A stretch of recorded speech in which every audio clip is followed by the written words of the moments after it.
Hi everyone, I'm Kim Wells and welcome to Behind the Mixtape, live from Press Play Studios, where we get to interview artists that are up and coming, top-notch, famous even, and find out how they made it to the top.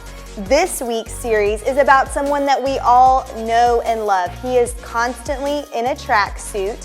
He performs at Kids Life all across the nation.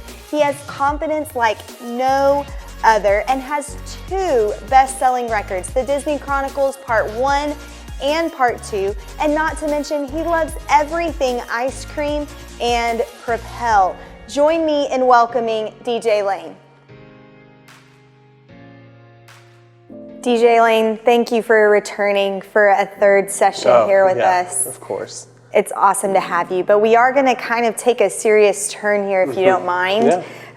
Do you think you could tell us about the night of October 12th, 2015? I know it'll be hard, so take some time if you need to. Man, Julia Roberts, you know, that's a night that I really try to forget as much as I can. You know, it all started off like normal. You know, I had a show out in Los Angeles in the Staples Center. It's supposed to be one of my first like really big gigs and all that. And man, all I wanted was a Propel. That's all I wanted. But we know you love that. Yeah, and then they brought me Voss water instead. And I just wasn't having it. And I started screaming at the assistant who brought me that instead of my Propel. Things got escalated really quickly. You know, it just kept going into a screaming match. And then lo and behold, my mic was on backstage. And everybody could hear me before I got out on stage. And yeah, I just, I don't like thinking about it too much. You know, it's very painful. It's very painful. So. Yeah, I can definitely. I see it right here on your face. We all feel it in the room here. So, what did you do when you found out that your mic was on? That you messed up big time? What did you do?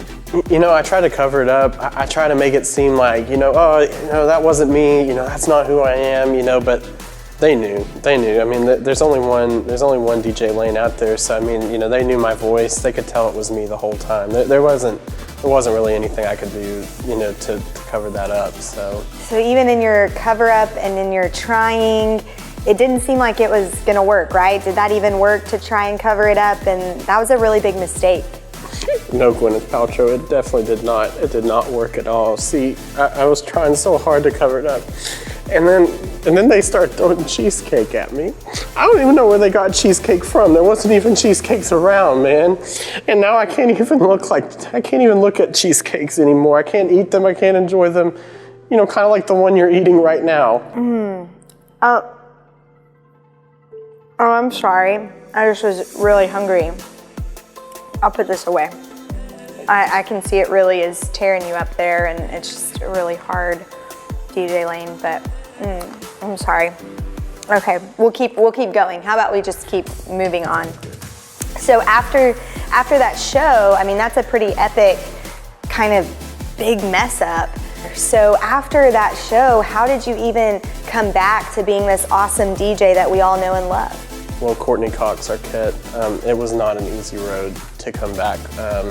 I went to church, you know, the next week right after this happened, and ironically enough, the pastor was preaching on forgiveness and how Jesus can show us forgiveness, but also how sometimes, you know, in order to receive forgiveness, we have to take the first step and put that out there, you know. And so I called up that assistant.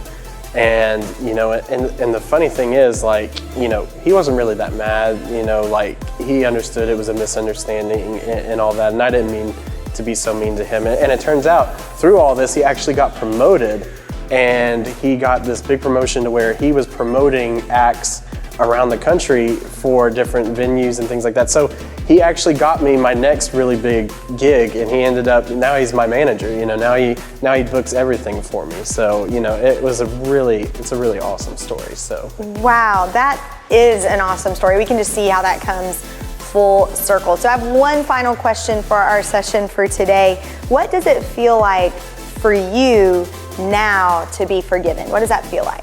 You know, it really does feel like... Actually, Mr. Lane, DJ Lane, I'm so sorry. We have no time left. We must have used it all up But tune in tomorrow for our final session here with DJ Lane. I can't wait to see what we're gonna learn about, and we'll see you then.